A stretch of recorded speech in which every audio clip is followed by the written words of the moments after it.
22, eu vou ler do 13 ao 30, mas eu vou ler fazendo algumas pausinhas. Então, antes da gente ler, eu queria que a gente pensasse em algumas coisinhas. A gente está num momento onde a gente fica muito assustado, né, com o estado espiritual das pessoas. E, na verdade, isso não é novidade, né? Desde que Deus disse para o casal, lá no Éden, que a terra tinha se tornado maldita, as coisas elas só mudam, a vestimenta, a roupagem, o tempo, mas as coisas continuam assim. Elas não deixam de ser o que é, a ponto de gerar aquele provérbio protestante do rei Salomão, que vai dizer, né, ó, geração vai, geração vem, e a terra permanece para sempre. Né? O homem veio do pó, vai voltar ao pó, tudo que é já foi, o que vem também já foi, e nada é tão novo, nada é tão velho, nada há de novo debaixo do sol.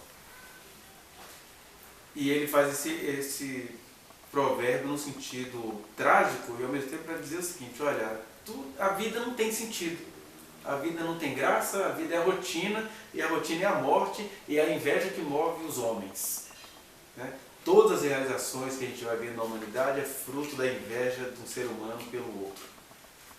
A gente viu isso até na Covid, né? Vocês acham que aquelas empresas todas fazendo vacina era solidariedade? Não, era só disputa mesmo, e quem vai lucrar. E aí a caridade vai sendo praticada, mas caridade abaixo de tudo e lucro acima de todos. Né? Essa é a humanidade caída. Mas eu queria pensar nisso hoje porque a gente tem uma turma que prega uma coisa que é justa, né? Que é essa questão de essas coisas do Antigo Testamento caducaram. Mas se a gente for pensar do nosso ponto de vista, né? Daqui para cima, a maneira como as pessoas percebiam a graça de Deus caducou. Né? A lei era sombra das coisas que haviam de vir, tinha todo aquele simbolismo que era necessidade para aquilo naquela época, mas os nossos mecanismos inconscientes, os nossos desejos, o nosso senso de justiça, ele continua não querendo avançar. E aí o que a gente faz? A gente ridiculariza isso, ao mesmo tempo que a gente vai domesticando essas coisas absurdas, ainda hoje, só que com outras roupagens. Então vamos ver aqui alguma dessas coisas absurdas que está em Deuteronômio, capítulo 22, versículo 13. Eu estava dizendo isso porque o texto ele é chocante para a gente, mas nesse sentido é que eu falo, que eu não gosto de me atrever a dizer que isso aqui não é palavra de Deus. Isso aqui é palavra de Deus no espírito que isso aqui carrega, que foi escrito por Deus para determinado povo que tinha determinada percepção. E isso é palavra de Deus. O que eu ouso dizer é que isso não é Deus. Ou seja, que Deus não pensa assim, que Deus não concorda com isso, mas que isso foi palavra de Deus. E já que eu estou numa geração que faz uma coisa pior, que acha que isso aqui tem poder em si mesmo, que basta você ter um exemplar disso, que seus problemas estão resolvidos, inclusive a gente usa isso muito fechado para jogar na cabeça dos outros, no sentido simbólico, né? Então, eu posso até ser condescendente com a minha geração e dizer que isso aqui é palavra de Deus. Mas eu preciso entender que a palavra de Deus não é Deus. Que Deus é muito maior e infinito em relação à sua palavra. E que, em última análise, a palavra de Deus é Jesus. E Jesus, sendo palavra de Deus, ele nos faz ler e compreender algumas coisas que estão aqui que nos servem de mensagem. Então diz assim Deuteronômio 22, versículo 13. Se um homem, temos aqui então a primeira situação, se um homem se casar com uma mulher e depois de coabitar com ela a aborrecer, palavras lindas, né? Casou com uma mulher, se relacionou com ela e ficou chateado com ela. Descobriu que nem gosta, né? E lhe atribuir atos vergonhosos e contra ela divulgar má fama, dizendo: casei com essa mulher e me cheguei a ela, porém não a achei virgem. Então o pai da moça e de sua mãe Tomarão as provas da virgindade da moça e as levarão aos anciãos da cidade à porta. O pai da moça dirá aos anciãos: dei minha filha por essa mulher a este homem, porém ele a aborreceu, e eis que lhe atribuiu atos vergonhosos, dizendo: não achei virgem a tua filha, todavia eis aqui as provas da virgindade da nossa filha.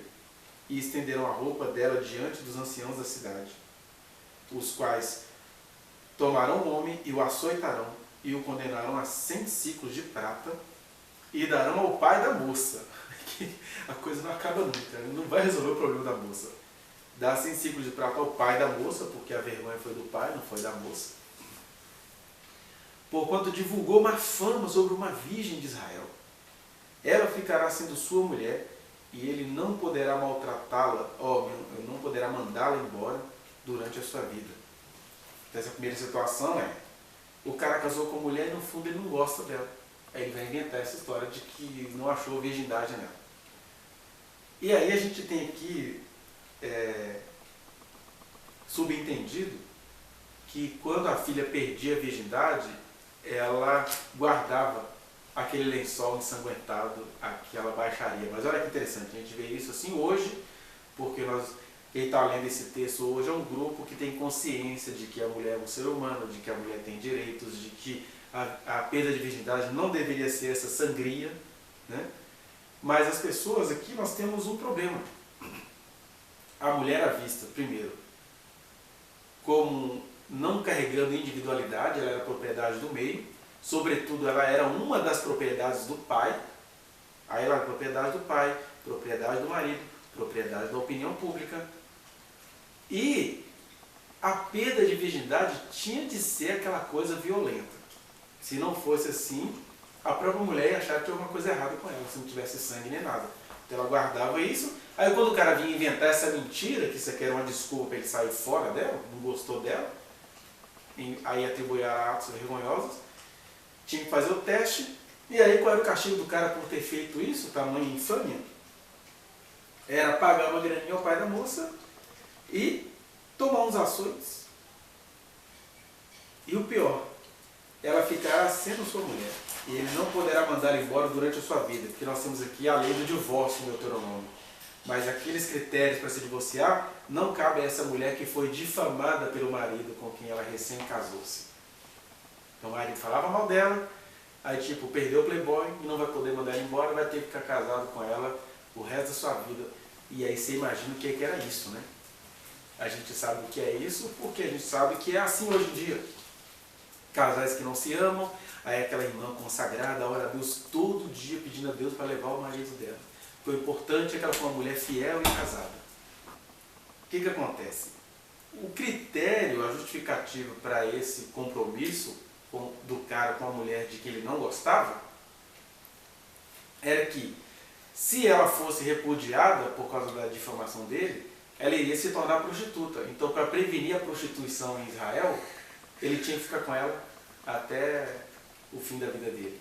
Mas era aquela coisa, prevenir a prostituição, mas aí tinha uma rotina de estupros, de desprezos, e os caras falam, né? O cara mais romântico com a mulher, ele consegue desmanchá-la com o olhar. Isso assim hoje em dia, imagina naquela época. Talvez a vantagem de uma mulher sobreviver a uma situação dessa é que ela não tinha muita consciência de si.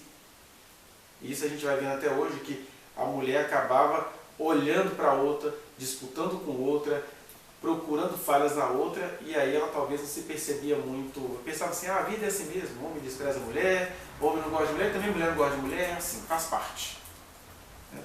Então o compromisso da lei era evitar a prostituição na cidade.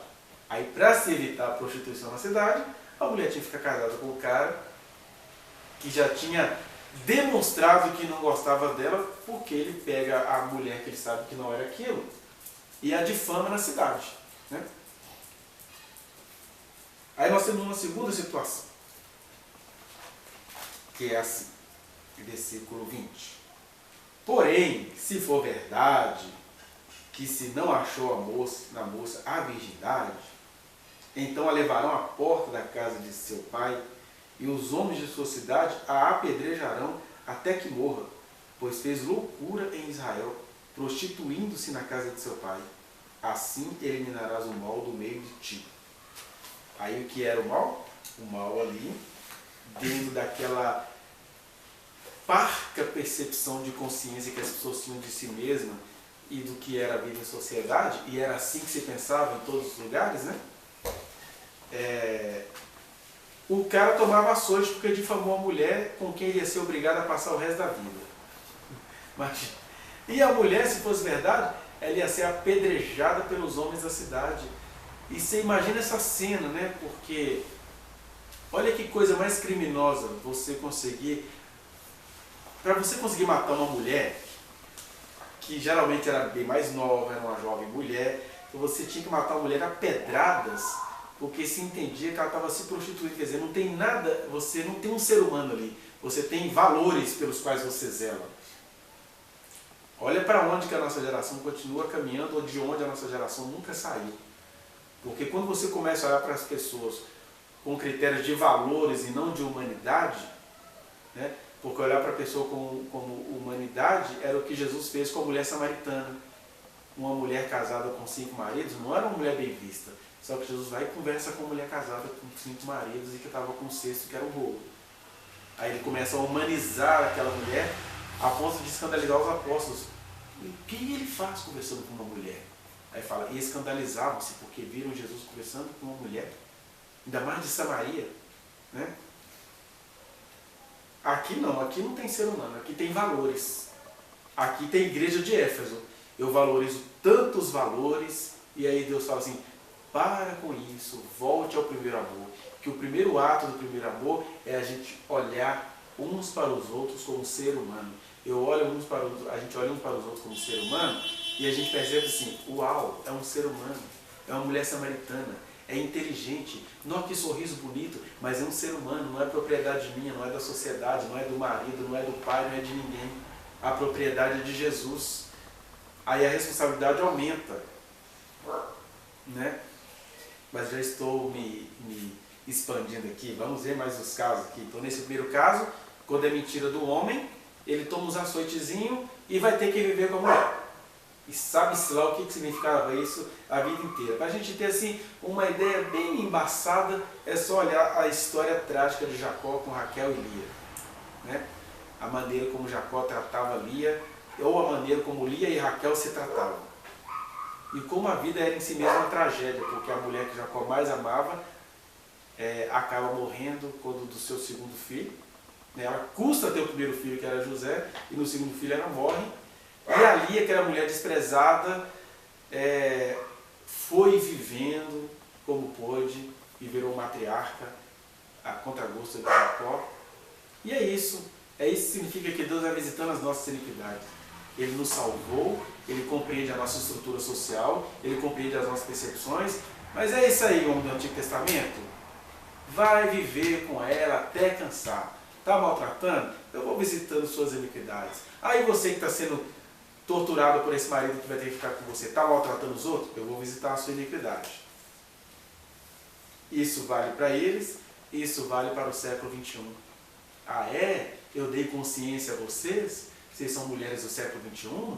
Têm direitos e não querem usá-los? Tem um monte de coisa e não querem fazer? Eu vou visitando a iniquidade de vocês. Mas todo aquele que invocar o nome do Senhor, seja esse invocar dizendo, Jesus, vem comigo à delegacia. Jesus, vem comigo ao cartório. Jesus, vem comigo nos direitos que a minha sociedade me dá. Todo aquele que invocar o nome do Senhor indo, será salvo. Aí nós temos uma terceira situação. Está no versículo 22. Olha como é que a coisa está linda. Se um homem for achado deitado com uma mulher que tem marido, tipo Maria, mãe de Jesus, não era casada, mas já estava comprometida. Aí o homem foi encontrado com uma mulher que não tem marido, que tem marido. Então ambos morrerão, o homem que se deitou com a mulher e a mulher. Assim eliminarás o mal de Israel, o mal da falta de compromisso, né? Como é que o cara vai se deitar com alguém que já tinha dono? O negócio é tudo no nível assim, da propriedade, né? Porque a bem da verdade é o seguinte, a nossa sociedade tem mecanismos culturais para entender que a traição é uma coisa abominável, é uma coisa que faz sofrer, é uma coisa que mexe com o nosso ego. Hoje à tarde eu estava respondendo uma aluna sobre isso, que ela não acredita em amor nenhum porque ela amou muito um rapaz e ela depositou 4 anos da vida dela a ele, ela se dedicou muito a ele. Aí um belo dia ele chega para ele e fala assim: deixa eu te falar, fulano, eu não gosto de você. Eu não gosto de você. Desculpa, eu não gosto de você. Eu consigo gostar de você. Aí já tem uns 6 anos que ela não gosta de ninguém porque a pessoa a quem ela se dedicou não gosta dela. Ela está dizendo para ela: olha, eu vou te dizer uma coisa muito dolorosa, muito triste, mas que também é a sua porta de esperança. Agradece a Deus por esse cara que você acha que é um idiota, um cafajeste, um ingrato, um imbecil, falou que não gosta de você. Porque eu poderia te contar agora um tanto de história de homens que nunca vão dizer que não gostam da mulher, mas eu já recebi num consultório o cara contando detalhes de atrocidades que ele faz com a mulher dele debaixo do nariz dela. E ainda falando assim como se fosse... E é um cristão. Meu filho, eu não vou largar a fulaninha, a minha esposa, não. Eu não gosto dela, eu tenho até nojo dela, eu não gosto dela não. Mas é ali que eu tenho família, minha estrutura. Agora, a cicraninha, também não vou assumir ela não. Como gostoso, é uma delícia, a mulher é maravilhosa, mas eu não vou largar meu casamento por aqui não. Aquilo é uma bagaça. Aí eu falei com ela: esse cara falou pra você, eu não gosto de você, isso é horrível, isso é trágico, é uma facada no seu ego. É, mas esse cara, mesmo assim, ele te deixou livre. O que a pergunta que você tem que fazer é: por que você não gosta de você? Né? Aí é claro, no aconselhamento pessoal você personaliza, né? Você é uma bela jovem, você tem características, você tem que aprender a descobrir quem é você. Você descobriu primeiro, graças a Deus que fulano falou que não gosta de mim, e graças a Deus que eu não estou com alguém me enganando, e agora eu é que vou me dar o direito de gostar ou de não gostar de alguém. Eu vou falar algumas coisas assim para ela, né? Porque, claro, essa história de a gente ficar muito ofendido por quem nos diz que não gosta da gente, isso tem a ver mesmo com fantasias infantis. É a sua mãe pegando você e falando assim: sai daqui! E a gente transfere esse amor materno, né, para os nossos relacionamentos afetivos, quase todos. E aí tem aquela mistura de carência com orgulho. Porque a história é assim: como assim que alguém se atreve a não dizer que não gosta de mim? Quem está falando aqui com vocês é um cara que desde criancinha foi descobrindo que eu não sou um cara gostável. Então eu já não espero que ninguém goste de mim. Né? Mas o bom de ser crente é isso, que você vai descobrindo que você não é uma pessoa gostável, que até quem gosta de você foi papai do céu que te deu de presente. Aí você não vai ficar dependente de quem gosta de você, mas também você não vai ficar como alguém assim: eu não aceito que não gostem de mim. Porque por trás das pessoas que sofrem de amor, há um grande orgulho nesse sentido. É o quê? Como diriam os paraenses. É o quê? Não gosta de mim, mas tu vai pagar. Como assim? Eu vou pagar porque eu não gosto de você? Porque gostar ou não gostar são mecanismos inconscientes. De maneira que lá no Gênesis está escrito que o amor, especialmente entre o homem e a mulher, é um milagre que acontece todo dia. E esse milagre, quanto mais é levado a sério, quanto mais é levado na lei vigente, mais ele vai acontecendo. De maneira que eu já vi muitos casais se separando porque eles assumiram: o relacionamento está falido. Separaram-se. Aí foram se descobrindo que amavam um ao outro. Porque existem coisas na intimidade que a moral não suporta. Olha só, a moral não suporta. O que está aqui no versículo não suporta isso. Se você flagrou a sua noiva te traindo com outro cara, é simples, cara, vira homem. Ela não gosta de você. Mas aí não. O cara fica indignado porque ele perdeu o poder e o governo. A própria moça daquela época pensava assim: se eu estou deitado com outro homem, ele é chifrudo e eu sou safada. Porque aí você tem duas coisas, né? O noivo é chifrudo e ela se sente safada. Então ela começa a ter um desejo de punição. E a gente fica achando chocante essa punição de: o quê? Pega o casal e vai queimá-lo, vai apedrejá-lo, que coisa macabra. Mas o casal, se não fosse apedrejado ou queimado, eles se sentiriam como pessoas endemoniadas. Nesse contexto era isso. Então o que a gente tem aqui? A graça de Deus falando a linguagem que aquelas pessoas entendiam, e a nossa desgraça em relação a essa graça de Deus é trazer isso para cá e querer que as coisas continuem assim. Sendo que o Espírito de Deus Eu não preciso estudar nenhuma teoria psicológica nem sociológica para entender isso não. Eu basta ser habitado pelo Espírito de Deus para entender o seguinte: eu não quero ninguém do meu lado que não goste de mim. E não gostar de mim não é crime contra a humanidade, não. Ninguém tem que gostar de conviver comigo. Ninguém tem que gostar do meu bafo. Ninguém tem que gostar da minha rotina. O gostar é um milagre que a gente vai cultivando todo dia. Até quem se ama muito se flagra um dia num relacionamento e puxa, eu estou falando tão mal da pessoa, estou debochando tanto da pessoa, né? As mulheres sofrem isso mais que os homens, né? Nossa, essa barriga aí. Vai me encher o sutiã, o cara fala com raiva, né? Sutiã brega! Eu já fiz isso na minha vida, essa coisa ridícula com a mulher que Deus me deu. Uma vez eu lembro, mas eu era um recém-assembleano, eu era muito idiota no meu casamento. Aí eu lembro que um dia, a fase que as mulheres têm filhos é uma fase muito perigosa para o casamento. Porque as mulheres, sem o perceberem, elas ficam mais mães do que fêmeas. E ao invés dos homens entenderem isso, eles partem para atrair as mulheres, ficam cantando mulheres grávidas, né? Faz essas loucuras. Essas loucuras eu não fiz não, mas eu fiz uma outra loucura, que foi falar para a Sônia assim, eu peguei todas as calças dela, que eu estava achando ela muito pouco feminina, peguei todas as calças dela, dobrei para a Sônia, dá um fim nessas calças. Você lembra disso? Dá um fim. Porque eu tô no desespero de salvar o meu casamento, do que tinha de erotismo, né? A Sônia estava muito, amamentava uma, amamentava outra, amamentava, quer dizer, tem essas coisas ridículas do homem, o homem faz isso com a mulher dele. Eu estou contando aqui, graças a Deus que a consciência foi vindo. Cara, você fez isso com a sua mulher? Você é louco? Na verdade, eu tive o primeiro impacto com isso foi quando eu fazia psicoterapia. Eu fui contar para a minha psicanalista, né, que o que eu tinha feito um dia, porque a Sônia é uma mulher muito própria e ela é uma mulher ferina.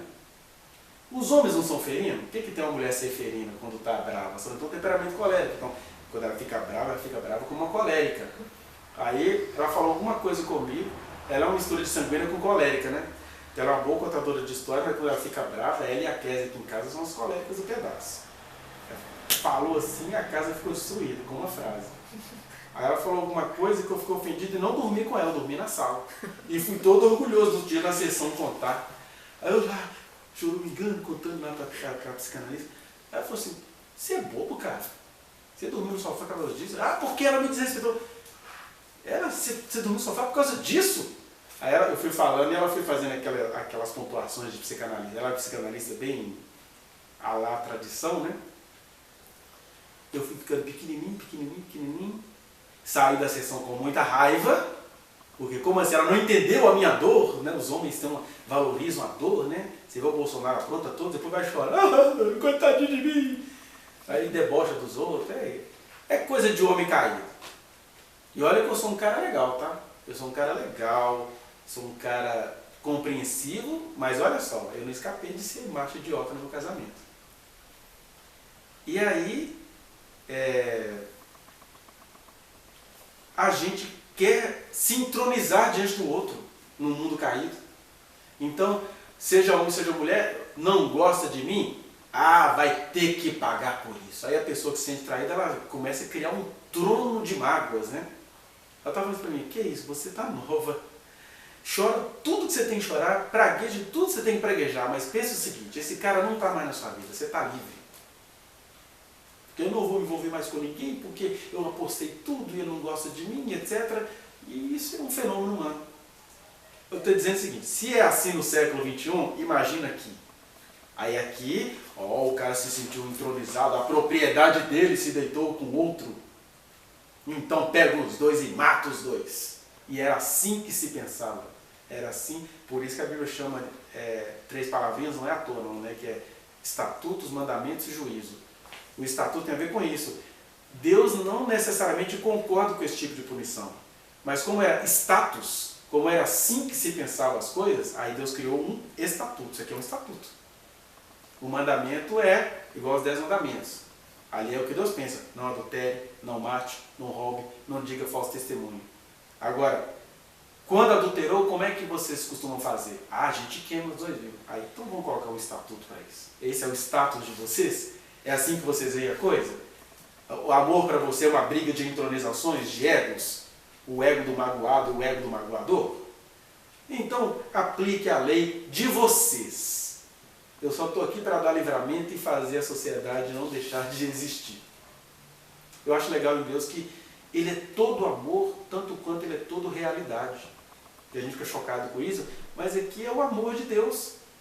Porque a gente fica com dó desse povo. É só você vir para o século XXI. O que a gente tem no século XXI? Isso que eu trouxe para o culto hoje. Uma menina grávida de 10 anos. Só isso já é um absurdo. Qual que é a notícia do dia? Uma menina de 10 anos está grávida. Pronto, acabou. Mas o que a nossa sociedade, há lá tempos deuteronômicos, faz? Aí o século, eu sei o quê, aí a vida. Os caras que... Eu vou fazer um tanto de postagem sobre isso ainda nos próximos dias. Que é, né, as postagens são as minhas defecações e tem semente nessas defecações. É igual de morcego e de pássaro. Que é o quê? Elas são desagradáveis, se reparar, tem uma sementinha ali. E o que acontece? A pessoa é muito preocupada com a vida. Não respeita a menina, não respeita a mulher, não respeita filho, não respeita animal. Né? Ah, eu sou a favor da vida, diz o cara que coordena uma vaquejada no Nordeste, que é a coisa mais horrível de acontecer, mas dá lucro. Eu sou a favor da vida, diz o cara que vive de rodeio. Eu sou a favor da vida, diz o cara que se tornou um cantor sertanejo milionário, porque ele canta de rodeio em rodeio, que são animais torturados. Não é que você matou ele na hora, igual no sacrifício de Israel, não. É bicho que vive sendo torturado. Isso é porque o cara valoriza a vida. E no final das contas é isso, ninguém valoriza a vida coisa nenhuma, eles só odeiam as mulheres mesmo. É só isso que está acontecendo. Né? Mas se a sociedade do século XXI pensa assim, você quer que esse povo aqui pense como?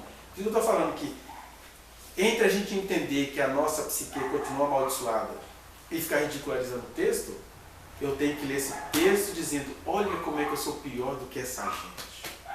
Eu sou pior do que essa gente, eu sou feio. Porque eu tenho ciência, eu tenho o Espírito Santo, eu tenho condições sociais, eu tenho direitos. Porque vamos falar uma coisa aqui agora que pode até parecer áspera para o que a menina contou hoje, de ontem para hoje, né? Como é o nome dela? Você falou dela hoje. Isso, a Clara. Com toda a solidariedade que eu tenho com a situação dela, mas o que eu falo é o seguinte, quais são as alienações da nossa sociedade? A jovem, ela foi estuprada. Um crime inusitado aconteceu com ela. Né? E é claro, com todo o respeito que eu vou falar isso, porque eu só estou dizendo isso porque ela expôs uma carta aberta. Então, eu não estou aqui moralizando em cima do que ela conseguiu fazer. Mas a gente pode pegar esse documento, comparar com essa atrocidade bíblica que a gente está lendo, para a gente entender algumas coisas. Por exemplo, é isso que eu falo muito quando essas coisas chegam no meu consultório. A pessoa foi estuprada, ficou constrangida, se sentiu culpada pela situação. Acontece com todo mundo que passa por um crime hediondo desse. Aí, quase na hora do nascimento, ela descobre que está grávida desse estupro. Ela tenta socorro no hospital e os médicos todos indiferentes. Aí, outra violência que ela passa, né? Uma violência obstétrica turbinada que ela passou ali por parte do médico, da enfermeira que deu a matéria para aqueles jornalistas que deveriam ter sido mandados embora já. Que isso é um crime hediondo. Se esquece de que nós somos habitados pelo Espírito Santo e vamos deixando a coisa seguir um curso que ela não precisava seguir. Porque a gente tem essa relação contraditória com Deus. É assim. Ou Deus não deixa eu ser um ser humano. Por que ele não deixa você ser um ser humano? Ah, por que Deus não me guardou disso? Por que Deus não me guardou daquilo? Porque a gente quer que Deus nos guarde da vida. E a gente está na vida como ela é. E Deus frequentemente nos guarda. Mas quando alguma tragédia nos atinge, a gente tem a quem clamar. E a gente tem modelos bíblicos disso. Você pega Davi, um homem segundo o coração de Deus. Vira e mexe, ele se pegava em situações que ele fala assim, estou lascado, eu não sei o que eu vou fazer agora. E o que ele fazia? Clamava ao Senhor e era prontamente ouvido. Se cada cidadãozinho, cidadãzinha, entender isso, fala, eu não vou ficar questionando porque Deus me guardou ou não me guardou de uma situação. Eu sei que eu sou de Deus. E o meu relacionamento com Deus não é para eu ser guardada.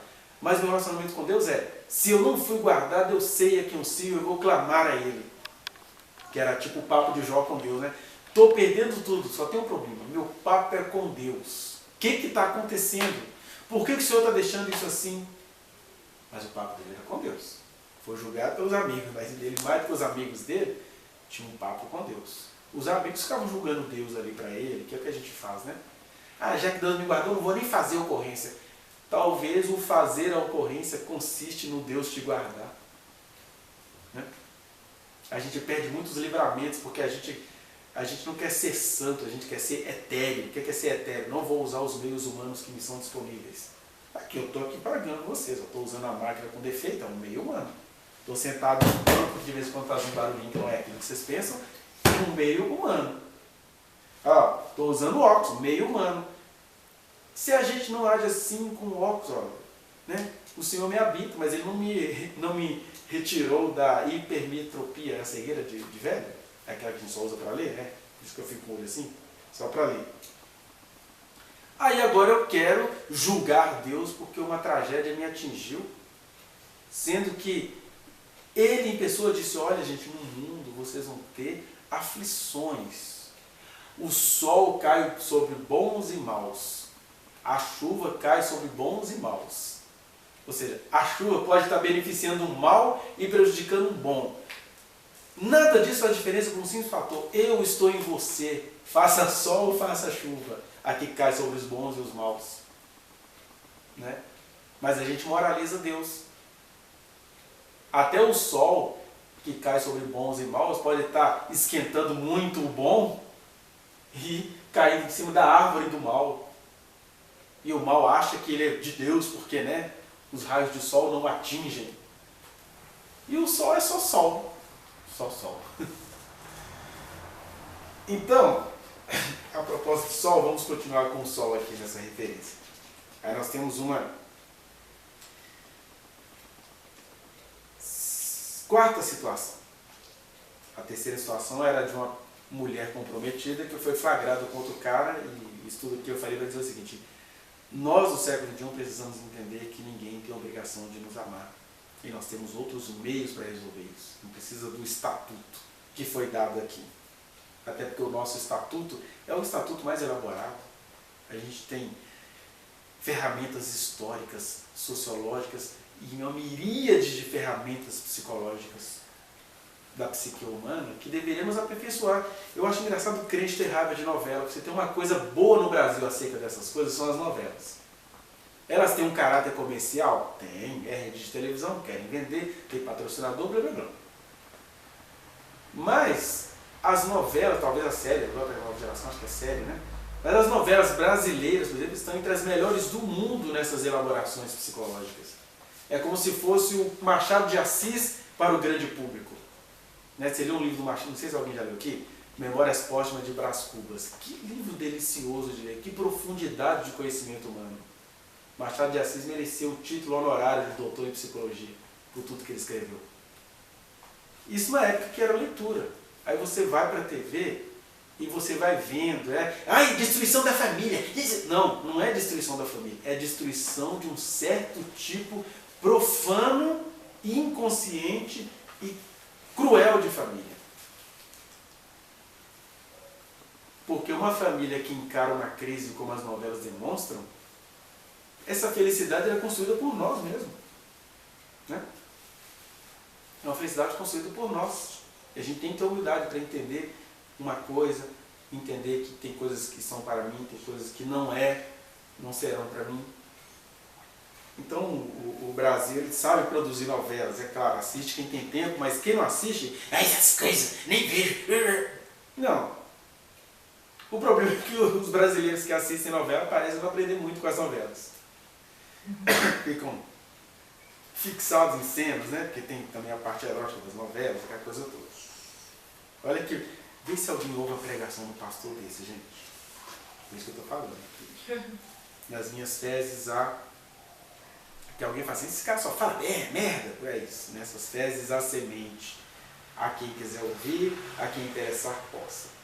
Aí nós temos uma quarta situação que vai falar sobre uma virgem que está casada, e aí essa virgem casada passa por duas situações, que é a quarta e quinta situação. A virgem casada na cidade, ela pode ser abordada por um homem. Você vê que essa história de homem cantar a mulher casada, a mulher grávida, a mulher com aliança, não sei o quê, isso é velho, né? Aí ela é a virgem, está na vida dela numa boa, e o cara agarrou ela na cidade. Aí o texto é específico. Na cidade você tem que gritar, porque tem sempre uma casa perto. Grita! Aí, se você não gritar, se você foi flagrada, agarrado com o homem, é porque você não gritou. E se você não gritou, você vai pagar. Deus precisa concordar com isso? Não, nem a gente. Só que isso era um status, era um estatuto. Era assim que se entendia naquele período. Mulher sendo vítima de crime tem que gritar. Imagina isso hoje. A maioria absoluta das situações que eu escuto de mulheres que foram abordadas, elas não conseguem gritar. Está com todo mundo ali, perto, e elas ficam mudas, trêmulas, panicadas, caladas, e aí elas passam a se culpar e a se punir por causa disso. Que coincide com esse estatuto. Ah, já que eu não gritei, eu vou me punir. Que horror. Que o ser humano... Eu entendo a parte que elas não conseguiram gritar, mas não deveriam então se punir, não. Mas a maioria não procura ajuda, não sai daquele buraco, e o pior, vão criando uma geração, porque a filha, ela percebe que a filha está na mesma situação que ela. Ai, minha filha, desde frescura, sua mãe já passou por isso, escapou, vida que segue. Olha, se você não contou para ninguém, você estava gostando, porque ela acha que se ela não contou para ninguém, que talvez ela gostasse daquilo. Aí ela vai lá e acusa a filha. Aí o nível de violência simbólica entre a mãe e a filha nessas questões, ainda hoje, o que eu estou dizendo isso? Que a gente acha a lei pesada, mas ainda hoje a estrutura humana caída, apesar do derramamento do Espírito Santo, é assim. Aí Deus não vai estuprar ninguém para poder entender as verdades dele. Eu só posso estar aqui semeando para uns e defecando para outros, né? Vai das percepções. Mas a gente precisava ver isso aqui não. Então a virgem que foi pega na cidade, ela tinha que gritar, né? E aí, não gritou, né? E o homem tem que ser apedrejado, os dois. A mulher porque não gritou e o homem. Por que o homem tem que ser apedrejado? Porque humilhou a mulher do seu próximo. Ainda não era pela mulher. É só porque ela é a mulher do próximo. Olha que tragédia de misoginia no texto. E aí aqui da situação é a mesma coisa do estupro, só que no campo. Aí no campo o texto reconhece, não tem como ela gritar. No campo a casa é longe, é afastada, é matagal. Aí a pena é, como um homem que se levanta contra o seu próximo e tira a vida, a comparação. Assim é este caso, né? A moça não farás nada, ela não tem culpa de morte. Só o homem que tinha que fazer alguma coisa. Só que, em geral, o que acontecia? Como a moça não gritava e ninguém ouviu, hoje, com todas as tecnologias, com câmeras filmando, você vai para a internet, quem garante que seja verdade? Isso é a filmagem do prédio. Mas às vezes ela programou isso, pô. Você tem que ver. Eu tenho uma coisa que parte do meu coração, quando eu estou levando essas coisas para uma sala de aula, e aí as meninas, filhas de conservadores, você está contando uma história, elas não deixam nem você acabar de contar. Professor, mas tem que ver aí, tem que ver. Eu falo assim, poxa, tu é uma menina, tu é uma jovem do sexo feminino, você nem esperou acabar de contar. Aí eu viro o velho chato, eu tenho que bancar o papel do velho chato. Você nem esperou acabar de contar, você já está julgando uma congênere. Por que você faz isso? Aí uns apelam, vou para a diretoria, se a sua opinião não, eu não estou aqui dando opinião, não, eu estou aqui dando aula. Aí você vai virando um cara chato. Porque esse status tradicionalista ele é tão terrível que é o que Jesus disse. Vai fazendo as pessoas se tornarem 2 vezes mais filhas do inferno. Em nome de Deus e em nome de uma tradição. É horrível isso. É por isso que a gente tem o presidente que a gente tem. É o status. Está no coração do povo. As mulheres que se sentem maltratadas pensam, vai ver que é assim mesmo. Se essas mulheres também aprontam, né? Não, deixa lá mais 4 anos. A gente corre esse risco. Né? Aí com a comparação, tadinha, como se fosse um homem atentando contra o outro homem. Não, basta o homem ter atentado contra a mulher mesmo. Aí nós temos uma penúltima situação, que é um homem que encontrou uma moça virgem e pegou nela. Aí ela não estava casada, ela não estava na cidade, não estava no campo, não era estupro. Ele era virgem e ele quer casar com ela, mas o que acontece? Ele pegou ela antes do casamento, abriu o presente antes da hora, coisa que quase todos nós fizemos aqui, né? Aí o que acontecia? Então o homem que se deitou com ela dará ao pai da moça 50 ciclos de prata. E uma vez que a humilhou, não se pergunta sobre o desejo da mulher, se é uma relação de confiança, se os dois gostavam. Não. A mulher é tratada como coisa e propriedade. Uma propriedade bem guardada, mais propriedade. Aí o homem a humilhou. Aí, obrigatoriamente, ela lhe será por mulher, não poderá mandá-la embora durante a sua vida. Então não tem lei de divórcio para esse caso. O casal se descobriu ali, mas na verdade ela era uma vítima, coloca ela como vítima para ela ser revitimizada. Ah, você é vítima, pronto, ele vai ter que ficar casado com você e pronto. Porque às vezes naquele remeleixo de namorados, os meninos não gostam desse cara não. Mas era proibido a mulher desejar. Aqui o estatuto é esse, era proibido a mulher desejar. Aí você está no século XXI, onde se reconhece os desejos femininos. Aí elas mesmo se recriminam pelos desejos. Né? Toda semana eu escuto alguma história semelhante das mulheres, elas se recriminam muito pelos desejos, pela própria risada, porque era uma criança de 6 anos e quando ia se banhar, se tinha umas coceirinhas, se deve ser coisa de endemoniado, a mulher não sente isso. Elas se recriminam. Aqui não, que elas não tinham nenhum direito de desenvolver uma consciência sobre elas. Né? Então, aí ela era obrigada a ficar casada com um cara que talvez ela nem gostasse. Consegue entender por que nos dias de Jesus tinha tantas prostitutas? Porque a maioria fala assim, não, mas eu não vou ficar casado com isso. Aí, como ela não era casada com ninguém, ela era vista como objeto de prazer. E passava a ganhar algum dinheiro com isso. Por incrível que pareça aos nossos ouvidos religiosos, a prostituição acabou sendo a primeira bandeira de libertação da mulher. Ela pensava assim, eu vou ficar casado com o que eu não gosto? Não, eu dou para o que eu não gosto e ali eu ganho dinheiro. Eu ia dar para que eu não gosto em casa e ficar apanhando esse cara sem chamar tudo quanto é coisa? Eu não quero. Então ela realmente optava na cidade santa por ser prostituta. E olha o que eu acho interessante em Jesus, é que ele entendeu isso. Você não vê um discurso de Jesus contra isso. Porque tinha a lei. Aí a lei ele cobrava de quem? De quem tinha a lei na mão. Aí de vocês, escribas, fariseus, hipócritas. Das prostitutas, não existe um pronunciamentozinho de Jesus sequer. Falando, vamos acabar com essa vergonha. Vocês também têm que cuidar dessa aparência de vocês. Paulo fez isso, Salomão fez isso, os pastores fazem isso, mas não aprenderam com Jesus, que ele nunca fez isso. Esse é o estatuto que ele queria implementar. Cara, tem coisa que você não gosta, mas não julgue. Está desejando a mulher que ela está muito gostosa? Não julgue, quem está desejando é você. Ela só é uma mulher. Se ela tem o peito mais empinado, menos empinado, se a bunda é para trás, é para frente, isso aqui. Ela é ela. Você é que tem o olho podre. Esse foi o estatuto que Jesus colocou. É estatuto que ele vai repetindo isso em vários lugares, né? O homem que olhar para uma mulher com intenção impura, vendo-a como um mero objeto, já adulterou no coração.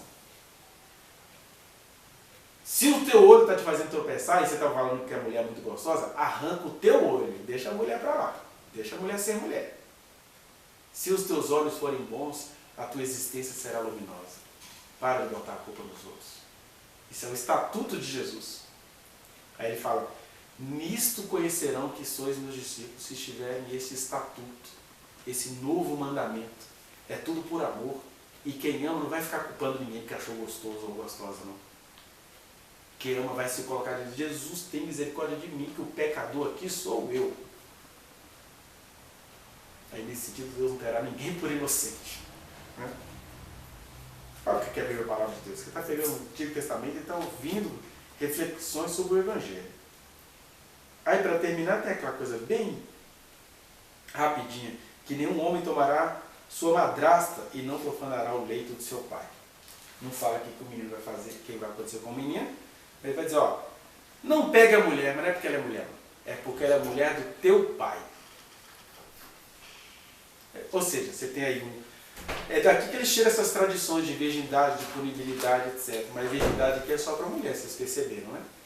Então os pais guardavam as meninas, elas não podiam se perceber. Aí hoje em dia que as meninas estão tendo toda essa capacidade de se perceberem, elas se julgam, se culpam, não tomam as providências formais e não fazem valer o estatuto que lhes habita, que é o Espírito do Senhor Jesus. Por que eu estou dizendo isso? E fiquei pensando nessa passagem hoje. Porque a gente está nesse momento no Brasil.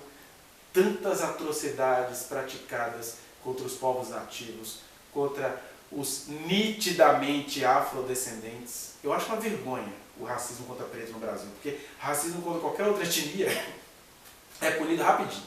Qualquer metade de palavra falada contra o judeu é racismo.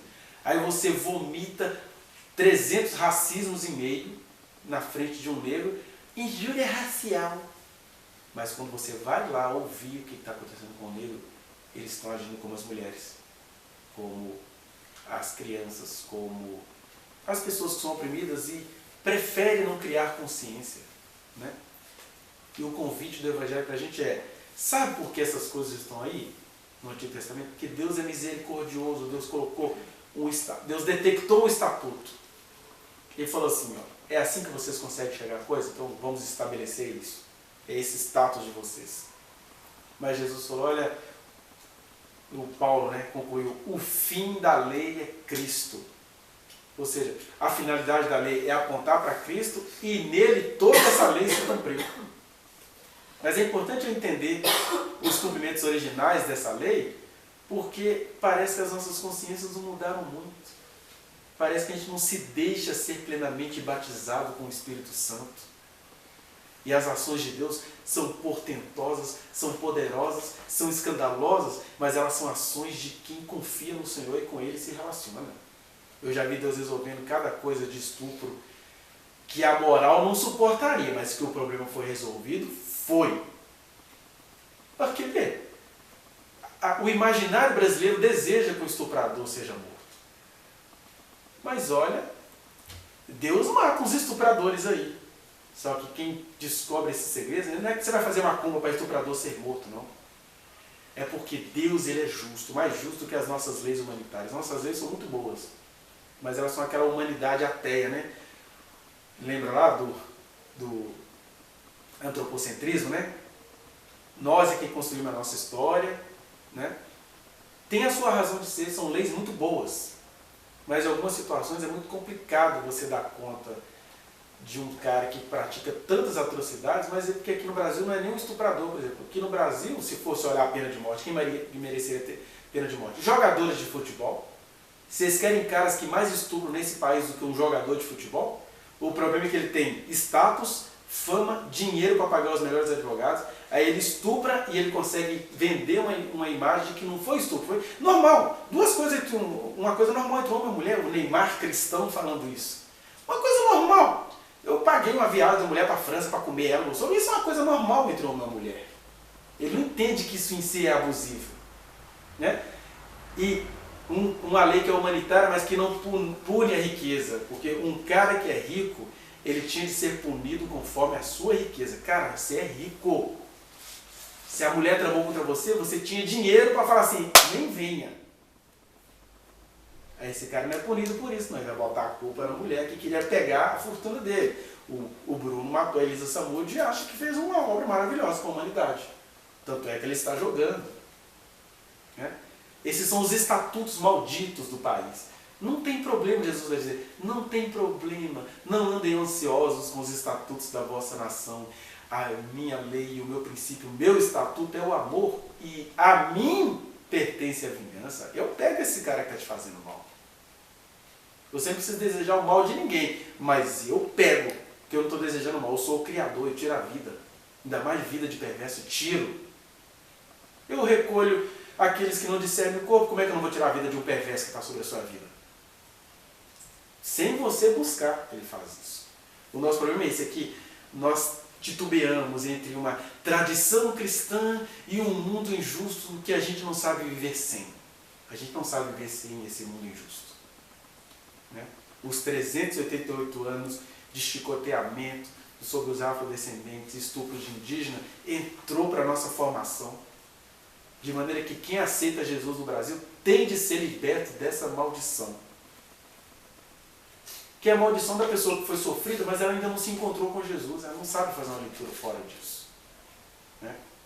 Outro dia eu até recomendo que vocês vejam a entrevista do Sebastião, lembra daquele cara que fazia propaganda da CIA? Abuse e use CIA! Lembra? Que negão maravilhoso. Mas a entrevista que ele deu a um podcast falei, puxa vida, o Sebastião enriqueceu uma empresa holandesa, que é a CIA, a empresa ficou bilionária com a criatividade do Sebastião, e ele não trouxe nada. Mas se Sebastião é um homem cheio do Espírito Santo, que falasse com Jesus diretamente, ao invés de ficar criando filosofias para justificar a sacanagem que a empresa holandesa fez com ele, Deus se levanta contra os perversos. E essa frase parece... O Brasil é tão acostumado ao sofrimento e à injustiça que quando você fala frases justas... O que eu estou falando aqui? Uma frase justa. Deus sabe atingir um perverso. Aí, olha que cara esquisito, ele cheio de vingança nas palavras dele. Não é vingança não, é esperança em Deus no mundo caído. Nesses crentes que elegem quem gosta de pena de morte, eu não estou desejando pena de morte para ninguém. Eu só estou desejando o governo do Senhor na minha vida, na vida daqueles que ouvem essas palavras, na vida de quem está aqui.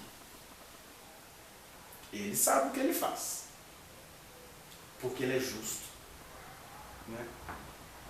Então, ao invés de a gente ficar nessa história de isso é bobeira, isso não serve mais, enquanto o nosso país vai mantendo essas lógicas, a gente precisa confiar em Jesus.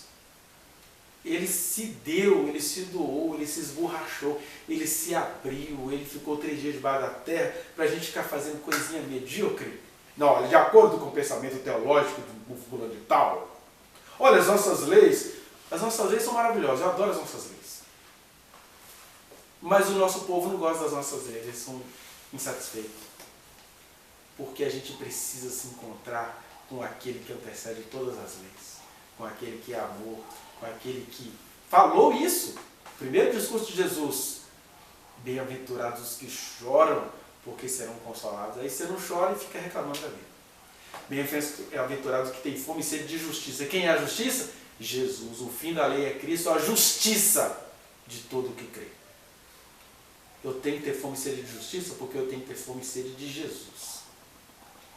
Bem-aventurados os mansos, porque lhe herdarão a terra. Aí a gente confunde ser manso com ser imbecil, passivo, covarde. Não vou criar confusão. O manso, ele é manso para criar confusão. Quando tem uma injustiça acontecendo, eu sou o primeiro manso. Essa semana eu tive tantos eventos lá na escola do meu trabalho. Só para encerrar aqui. Por exemplo, só para dar um exemplo do que é mansidão. Mansidão é você ter paz para ser próprio.